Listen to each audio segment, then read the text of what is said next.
नमस्कार, आप देख रहे हैं आपका अपना चैनल भिवानी हलचल और मैं हूं मनोज कुमार। आइए डालते हैं एक नज़र आज के समाचारों पर। शनिवार सुबह तक आई रिपोर्ट्स के अनुसार कोरोना संक्रमण में आए उतार चढ़ाव के चलते एक नया केस आया तो 7 कोरोना पॉजिटिव ठीक भी हुए। इस तरह से यहाँ एक्टिव केसेस की संख्या 14 रह गई है। वहीं स्वास्थ्य विभाग की टीम अभी भी लगातार सैंपल्स लेकर जांच के लिए भेज रही है। खबर लिखे जाने तक भिवानी में कोरोना के आंकड़ों पर स्वास्थ्य विभाग ने बताया कि जिले में 7 मरीजों के ठीक होने व एक नए मरीज के मिलने के बाद एक्टिव केसेस की संख्या 14 हो गई है। वहीं उन्होंने बताया कि अब तक जिले में 22,370 लोग संक्रमित हो चुके हैं, जिनमें से 21,707 लोग ठीक भी हो चुके हैं। वहीं उन्होंने तीसरी लहर को ध्यान में रखते हुए भिवानी वासियों से सावधानी बरतने की अपील की है।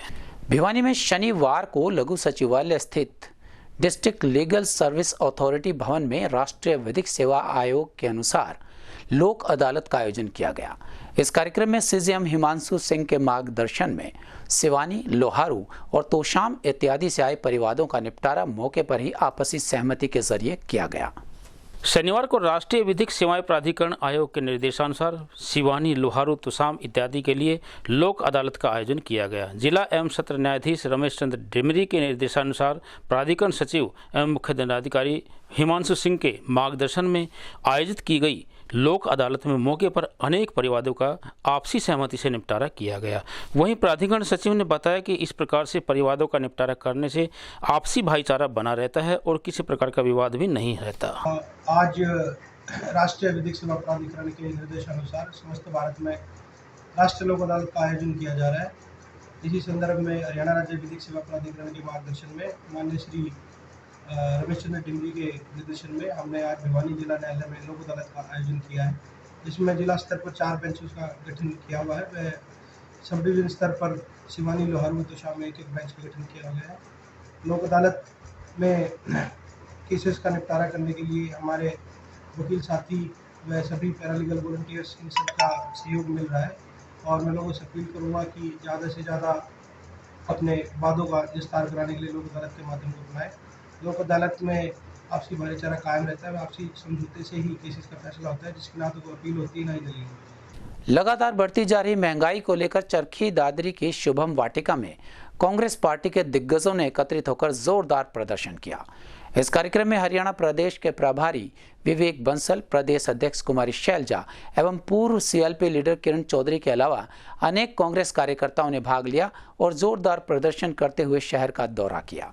आज देश को प्रदेश में डीजल, पेट्रोल के दाम आसमान छू रहे हैं। आम आदमी महंगाई की मार से त्रस्त है। गरीब आदमी 2 वक्त की रोटी नहीं जुटा पा रहा है।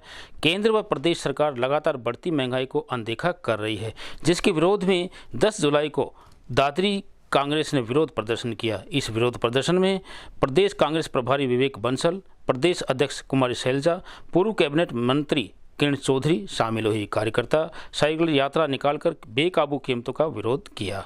उन्होंने कहा कि प्रदर्शन में आम आदमी की भागीदारी होगी और साथ साथ प्रदर्शन के माध्यम से सरकार को चेतावनी दी गई है। किरण चौधरी ने कहा कि केंद्र व प्रदेश सरकार ने किसानों, मजदूरों व व्यापारियों को ठगने का काम किया है। 3 कृषि कानून लागू कर सरकार किसानों को बर्बाद करना चाहती है। कमेटी का जो कार्यक्रम हम लोगों को मिला है, जिसमें ये जो पेट्रोलियम पदार्थों और जो आवश्यक वस्तुओं की कीमतें आज आसमान को छू रही हैं, उसके विरोध में हम लोगों को जुलूस निकालना था। उसके तहत हम सब लोग यहाँ उपस्थित हुए हैं और बड़ी पीड़ा होती है ये सब देखते हुए कि जिस तरीके से आए दिन कीमतें बढ़ रही हैं और अभी आम आदमी इस कोविड से नहीं निपट पाया है। कोविड की जो मार थी उसी में ही वो पूरा चरमरा गया है और उसके बावजूद सरकार संवेदनहीनता की पराकाष्ठा दर्शा रही है और जिस तरीके से बिना सोचे समझे जो पेट्रोल के पदार्थों में इन्होंने नारा दिया था न्यूनतम सरकार और अधिकतम शासन का, क्या यही परिभाषा है कि जिस तरीके से आए दिन कीमतें बढ़ रही हैं, आम आदमी का जीवन आज कष्टदायक है, वो किस तरीके से जीवन व्यतीत कर रहा है, इसकी सुध नहीं है। हाँ, आदरणीय प्रधानमंत्री जी मंत्रिमंडल विस्तार करते हैं, फेरबदल करते हैं, इससे कुछ नहीं होना। नहीं लूंगी। आपके बीच में आज जो आए हैं आप जानते हैं किस तरह से आज हरियाणा के अंदर सत्यानाश चारों तरफ हो रहा है। सरकार आई थी बड़ी बड़ी वायदे करने के बाद इतने बड़े बड़े जुमले दिए, 15 लाख रुपए देंगे, 5,100 रुपए जो है पेंशन के देंगे, पानी बिजली की कोई कमी नहीं होगी, साथ ही साथ बेरोजगार जो है 75% बेरोजगार बच्चे जो हैं उनको रोजगार देंगे और किसानों की आय जो है वो दुगनी करेंगे। आज 7 साल हो गए हैं सरकार को, केंद्र में भी और यहाँ पे भी, और आप देख रहे हैं कि हालात जो हैं वो बद से बदतर हैं। आज चल रहा है, कोई सुशासन नहीं है, यहाँ कुछ शासन है। और अगर हम दादरी की भी बात करें, बड़ा दुख लगता है कि जब भी मीडिया में कोई रिपोर्ट हम देखते हैं, यहाँ पर सारी गलत खबरें आती हैं। चाहे अपराध की बात हो, अभी पीछे कोरोना की बात थी, इन्होंने कहा था कि हर ज़िले में मेडिकल कॉलेज बनाएंगे। आप बता दो, अगर दादरी में आपका बन गया हो तो मेडिकल कॉलेज। हर तरह से यहाँ पर सरकार नाम की कोई चीज़ नहीं, और माननीय खट्टर जी के पास कहने को कुछ है नहीं। इनके प्रतिनिधि कहीं जा नहीं रहे। पहले जो ये अपने कपड़े उतार के रोष दिखाते थे बढ़ती हुई महंगाई के खिलाफ, आज वो कहाँ हैं? अपने अपने घरों में बिलों में छुपे हुए हैं, बाहर निकलने की हिम्मत नहीं है। अभी पास में कितलाना है, वहाँ पर पहले मैं आई थी, वहाँ पर किसान तब से अब तक कमज़ोर नहीं हुए हैं। हमारा किसान मज़दूर हर जगह अपने संघर्ष के लिए खड़ा हुआ है, और कांग्रेस पार्टी हमारे किसान मजदूर के साथ है।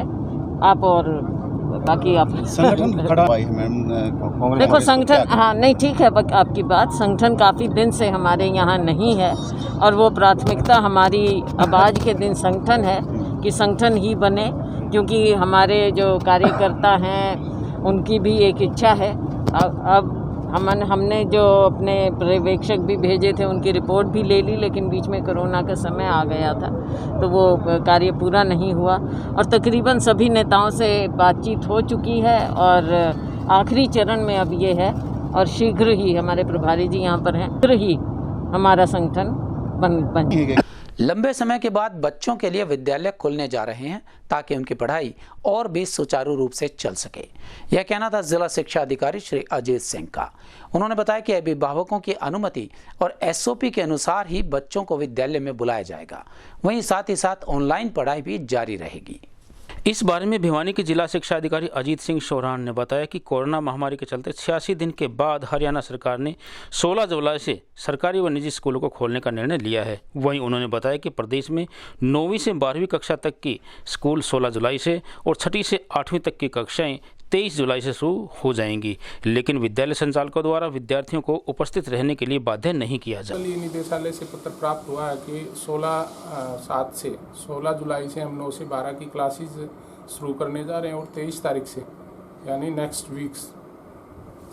वीक हम 6 से 12 की यानी 6 से 8 की क्लासें, 9 से 12 की तो पहले चली जाएंगी। तो इस प्रकार से अगले 2 वीक में 6 से 12 तक की रेगुलर क्लासें लगनी शुरू हो जाएंगी।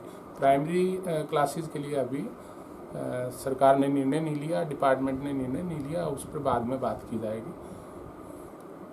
और इसमें एसओपी पहले की तरह लागू रहेगी। पेरेंट्स की परमिशन ज़रूरी है, पेरेंट्स अलाउ करेंगे तो बच्चे हमारे पास आएंगे। यदि वो ऑनलाइन भी कक्षाएं साथ चलती रहेंगी, कोई बच्चा यदि स्कूल में नहीं आना चाह रहा है या पेरेंट्स अलाउ नहीं करते तो वो घर से ऑनलाइन कक्षाएं ले सकते हैं। ये मैंडेटरी नहीं है, अनिवार्य नहीं है कि बच्चा स्कूल में ही आए, उसको आने के लिए मजबूर नहीं किया जा सकता। उसकी मर्जी रहेगी कि वो स्कूल में पढ़ना चाहे या घर पे बैठ के ऑनलाइन पढ़ना चाहे।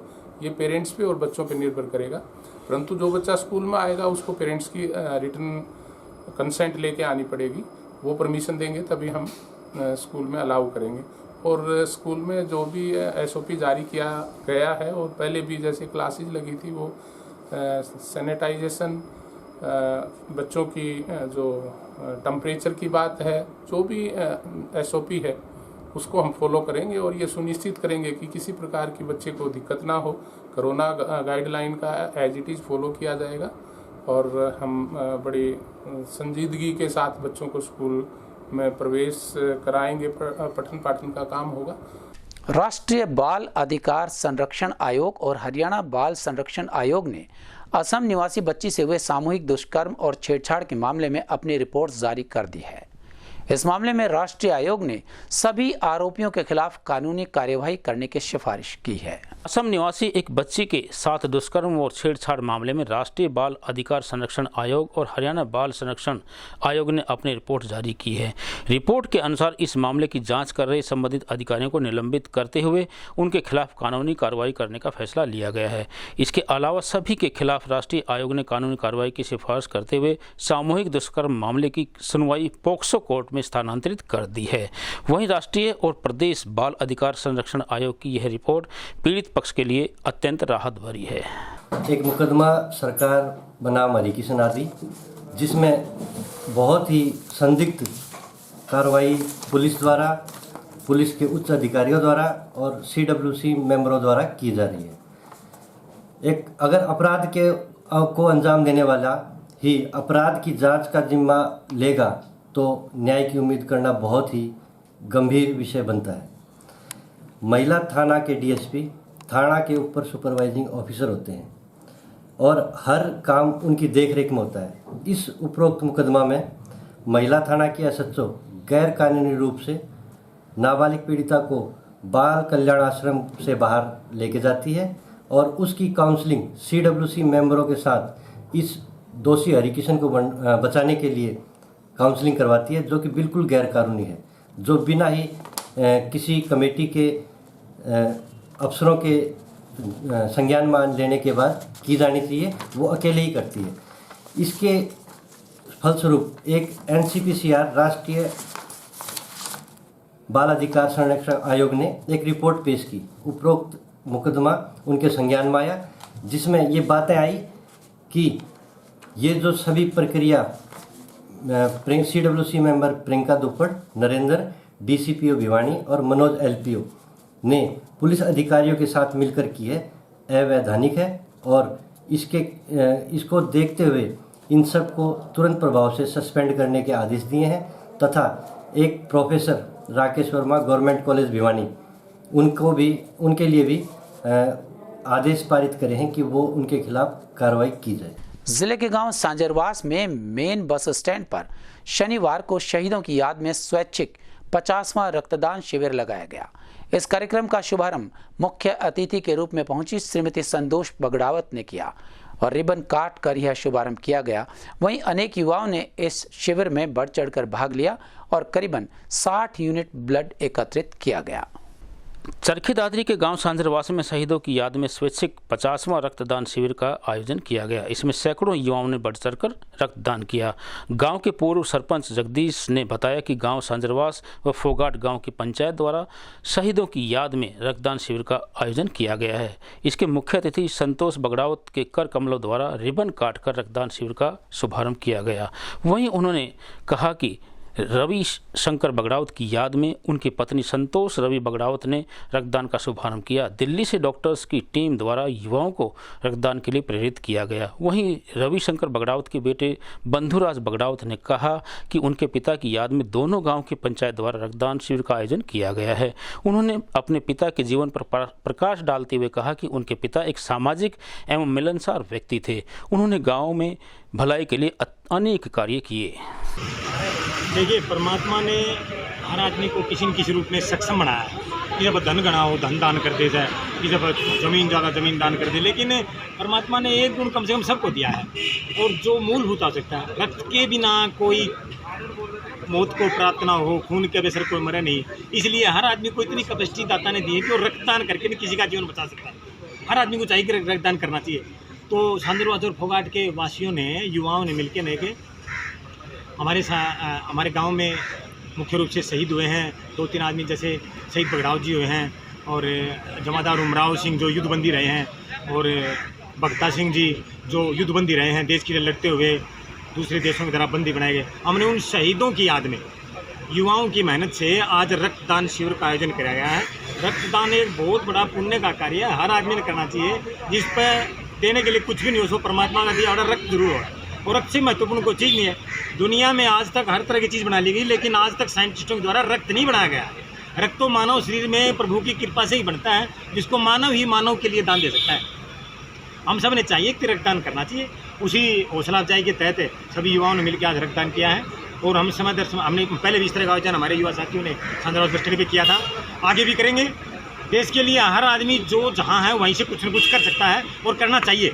मैं तो यही आह्वान करूँगा मेरे युवा साथियों का। जगदीश अंकल जी हैं, उनकी मदद से, उनके सहयोग से आज यहाँ पर रक्तदान का कैंप लगाया है। मेरे पिताजी, स्वर्गीय पिताजी रविशंकर बगड़ावत के याद में लगाया गया है। यह शुभ कार्य आज का इतना टाइम थोड़ा ख़राब चल रहा है, तो उसमें थोड़ा सा हमारा भी सहयोग हो, तो उसके हम थोड़ा सा अपना सहयोग किसी तरह से हम सहयोग अपना दे रहे हैं। उन्होंने हमेशा ही सामाजिक कार्य करे हैं, जैसा भी है, जो भी लोग आए हैं, जैसे चाहे बच्चे आए हैं पढ़ाई के लिए, चाहे बड़े बुजुर्ग आए हैं, किसी भी तरीके से जिस तरीके से वो हो सकता है उनके वैसे वो सबकी मदद करी है उन्होंने। और वो काम हम आगे, मैं उनके जाने के बाद आप मैं कोशिश कर रहे हैं वो काम आगे हम उसको कंटिन्यू रखें और उसको और आगे और बहुत ज़ोरों शोरों से उसको। देखिए, ये हमारे जो सरपंच साहब हैं जगदीश जी हैं, उनके जो है मार्गदर्शन में हम ये कैंप लगा रहे हैं। जो शहीद बगड़ावत जी जो हैं संदरवास पोगाट की शान है और हमारी इस एरिया की शान है। परमार खाप में बेसिकली परमार एरिया हमारा बोला जाता है, तो उनकी याद में ये प्रोग्राम किया जा रहा है। बहुत सोशल वर्कर रहे हैं अपने टाइम में। शायद दादरी के इतिहास में या मैं कहूँगा हरियाणा के इतिहास में वो पहले ऐसे शख्स थे जिन्होंने मतलब राजस्थान के, यूपी के, बिहार के, पूरे हिंदुस्तान के सामाजिक लोगों को जिनको कोई भी सम्मान नहीं देता था उनको उन्होंने सम्मान दिया। ऐसे शख्सियत के जो है याद में ये प्रोग्राम हम आयोजित कर रहे हैं और बाकी ग्राम पंचायत फोगाट, संजरवास और फोगाट दोनों हमारे सहयोग में साथ में हैं और हम तय दिल से इसको मतलब दिल से जो है इसको सफल बनाएंगे और आगे भी इस प्रकार के प्रोग्राम।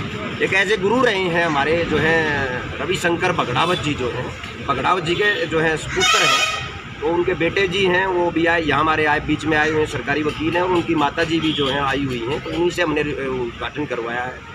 तो बस इतना ही बोलेंगे कि आगे भी इस प्रकार के रक्तदान शिविर हमारे मॉडल दादरी जिला बनाओ संगठन द्वारा ये 50वां चिकित्सा शिविर है। कोरोना काल के अंदर 26 अप्रैल से जब सरकार ने लॉकडाउन किया था तो उस टाइम की हमने पीजीआई के अंदर जो आवश्यकताओं को देखते हुए थैलीसीमिया के जो लोग हैं, बच्चे हैं, वो मर रहे हैं त्राई करके, तो उनके याद में ये प्रोग्राम हम आयोजित कर रहे हैं और इसमें अलग अलग गाँव में जाके अलग अलग शख्सियतों के बीच में ये प्रोग्राम आयोजित कर। शनिवार को पूरे शहर भर में यातायात पुलिस के सहयोग से ऑटो रिक्शा एवं ई रिक्शा पर 15 रुपये किराए के स्टिकर लगाए गए। इसके साथ ही साथ पैम्पलेट्स भी बांटे गए जिनमें पुलिस विभाग ने लोगों को जागरूक करने के लिए 15 रुपये किराया और अपना नंबर भी लिखा है।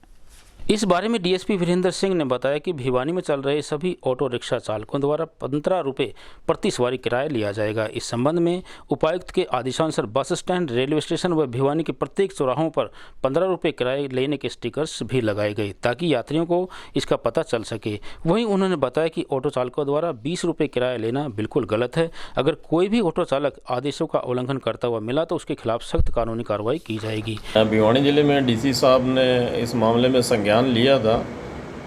3 व्हीलर वाले जगह जगह थोड़ी सी दूरी पे भी मतलब जाना होता है किसी ग्राहक को तो उससे 20 रुपये चार्ज करते हैं। सपोज़ करो हांसी गेट पे कोई सवारी चढ़ी है और उसको पुराना बस अड्डे पे जाना है या झनकार मोड़ या महम गेट पे जाना है, उससे भी 20 रुपये लिए जाते हैं। तो इस वजह से डीसी साहब ने संज्ञान लेते हुए 15 रुपये किराया निर्धारित किया था। इनको यूनियन के पदाधिकारियों को बुला के भी उनको कहा था भी 15 रुपये जायज़ है, उचित है। तो उस संबंध में ट्रैफिक पुलिस ने लोगों को जागरूक किया है। वहीं ऑटो रिक्शा चालकों की एक यूनियन ने शनिवार को अनेक ऑटो रिक्शाओं को रोक कर हुड्डा पार्क की तरफ भेजा, जिससे कि अनेक सवारियों को परेशानियां भी झेलनी पड़ी। गौरतलब है कि ऑटो चालक 20 रुपये करने पर अड़े हैं किराया, जबकि आम आदमी और प्रशासन इसे 10 या 15 रुपये करने की बात कह रहे हैं। वहीं ऑटो चालकों ने भी प्रशासन के आदेशों को अनदेखा किया और 20 रुपये किराए लेने पर अड़े रहे। वहीं उन्होंने कहा कि पेट्रोल के दाम बढ़ने के कारण ही वे ज़्यादा किराया ले रहे हैं। सभी ने फैसला किया है ऑटो रिक्शा, ई रिक्शा का किराया 20 ही रुपये रहेगा, 20 से 19 रुपये भी नहीं रहेगा। डीजल पेट्रोल के दाम अगर कम होते हैं तो हम किराया कम करने के लिए तैयार हैं। अंग्रेज जो डीटीओ है वो अपनी मनमानी करता है। मैं पासिंग पे गया था बुधवार को, किसी ऑटो की पासिंग नहीं की, दादागिरी दिखाई, बदतमीजी से बात करी। अरे अधिकार हमने बैठे करके किया है, 20 रुपये किराया कर दिया। रही बात जब बैठे करके 20 रुपये कर दिया तो उसको क्या अधिकार है 15 रुपये का किराया कम कर देगा। अगर प्रशासन हमारा मनमाना जोर जबरदस्ती करता है ऑटो चालकों के साथ तो जन आंदोलन कर देंगे। शहर का पूरा चक्का जाम, कई दिन की लगातार हड़ताल होगी। डीसी साहब का हम घेराव भी करेंगे आज। नगर के वार्ड नंबर 24 में पीने के पानी की समस्या को लेकर क्षेत्रवासियों द्वारा नारेबाजी की गई। यहां के निवासियों ने बताया कि गर्मी के इस मौसम में पीने के पानी के बिना जीवन संभव नहीं है, जबकि इस बारे में वो अनेकों बार विभागीय अधिकारियों और विधायक को भी शिकायत कर चुके हैं, जिनके दौरे के बाद भी यहां स्थिति ज्यों की तो बनी हुई है। गौरतलब है कि भिवानी के वार्ड नंबर 24 की कई गलियों में पानी की किल्लत है, जिससे वार्ड वासी बहुत परेशान हैं। इसी के चलते वार्ड वासियों ने इसकी शिकायत डीसी कार्यालय में, जन स्वास्थ्य विभाग के कार्यालय में विधायक के समक्ष कई बार उठाई। पानी की समस्या को देखते हुए विधायक ने भी पिछले दिनों वार्ड का दौरा किया था। जल्द ही पेयजल की समस्या का समाधान करवाने का आश्वासन भी दिया गया था, लेकिन आज तक उनके समस्या का समाधान नहीं हो पाया है। इस समस्या को लेकर उन्होंने जन स्वास्थ्य विभाग के खिलाफ जमकर नारेबाजी की और शीघ्र अपनी समस्या का समाधान करने की मांग उठाई। क्या दिक्कत आ रही है? पानी नहीं आ रहा जी, किसान पानी में 4 महीने से पानी नहीं आ रहा। एक आधी बाल्टी आता है, वो बिल्कुल एकदम काला पानी आता है जी। और आते हैं ये डीसी जेई ये क्या नाम सारे एमएलए सब कुछ आ लिया जी। यहाँ पे एक पानी की बूंद नहीं आ रही, आश्वासन दे के चल जाते हैं। हमारी बुरी हालत हो रही है जी, पानी ढो के बुरा हाल हो रहा है हमारा। यहाँ पर पिछले 2.5-3 महीने से पीने के पानी की बड़ी ज़बरदस्त समस्या चल रही है। पानी आ ही नहीं रहा। कोई 10-5 मिनट के लिए पानी आता है तो वो बिल्कुल गंदा सीवर का पानी आता है। इसके बारे में सभी ने ऊपर से नीचे तक हर जगह कंप्लेंट कर ली। पीडब्ल्यूडी, पब्लिक हेल्थ, जहाँ भी जाना था वहाँ जाके शिकायत कर ली, लेकिन एमएलए के आने के बाद भी और अपने पार्षद बिल्लू बादशाह के यहाँ घूमने के बाद भी कोई समाधान नहीं हुआ। वही डाक के 3 पात। पानी 2 का भी 2.5 महीना होगा हमारा आए, और आवे है तो ऐसा आवे नाली को भी अच्छा आवे, पर हमारा पानी ऐसा आवे कि ना बदबू को।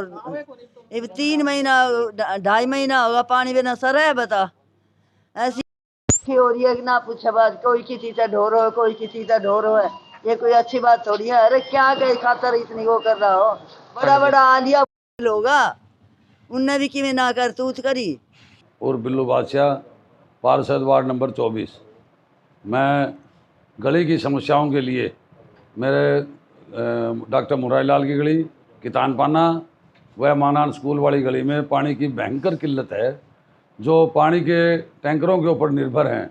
कभी कभार पानी आता है, वो भी सीवर का मिक्सिंग पानी आता है। इसलिए तो मैंने चंडीगढ़ जो है उसकी वो लगाई, वार्ड के काफ़ी आदमियों ने भी लगा रखी है।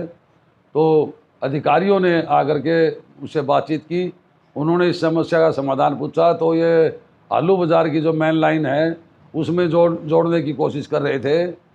तो गली वालों का विचार जो है अफसरों के पास आया कि जो है इस लाइन को बूस्टर से अगर जोड़ी जाए तो हमारे लिए अच्छा रहेगा। तो ऑफिसरों ने मेरे साथ मिलकर बैठ कर के उन्होंने डिस्कस की कि बूस्टर से जोड़ने की समस्या से समाधान अगर हो सकता है तो वो बेटर रहेगा, क्योंकि बूस्टर एक अलग से निष्पक्ष है, उससे न ही उस लाइन के ऊपर जोर पड़ेगा, बूस्टर से पानी देने में अच्छा रहेगा। तो मैंने उसको स्वीकार किया।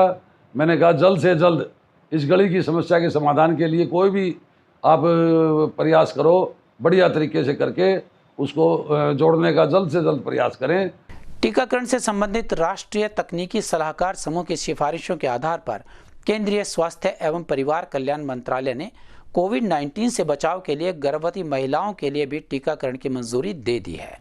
गौरतलब है कि अभी तक गर्भवती महिलाओं को ये वैक्सीन नहीं लगाई जा रही थी, जबकि इसकी परमिशन के बाद अब 2 जिंदगियों को सुरक्षित रखा जा सकेगा।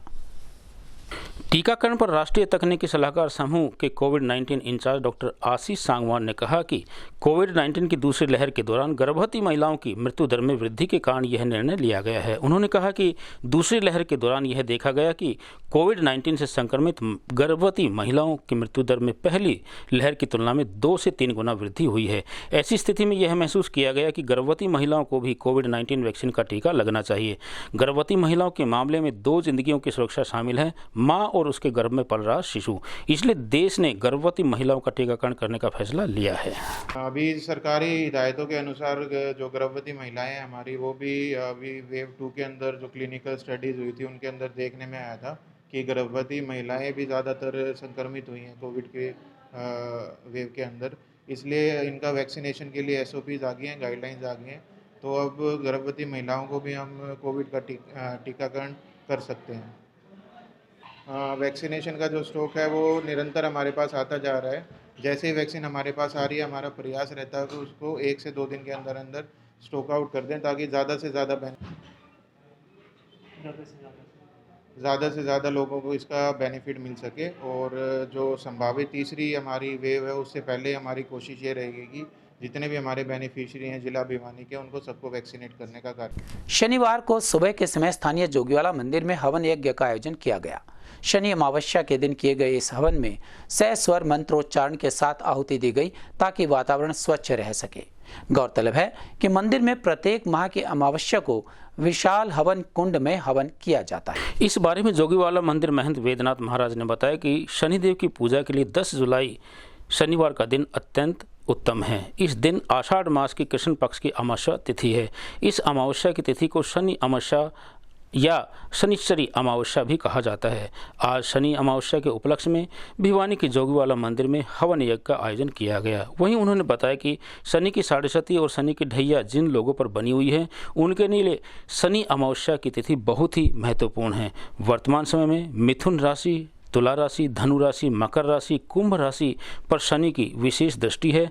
मिथुन और तुला राशि पर शनि की ढैया और धनु, मकर पर और साथ में कुंभ राशि पर भी शनि की साढ़ेसती चल रही है। ओम ऐं ह्रीं क्लीं कामदाय जय स्वाहा। ओम ऐं ह्रीं क्लीं कामदाय जय स्वाहा। ओम ऐं ह्रीं क्लीं कामदाय जय स्वाहा। ओम ऐं ह्रीं क्लीं कामदाय जय स्वाहा।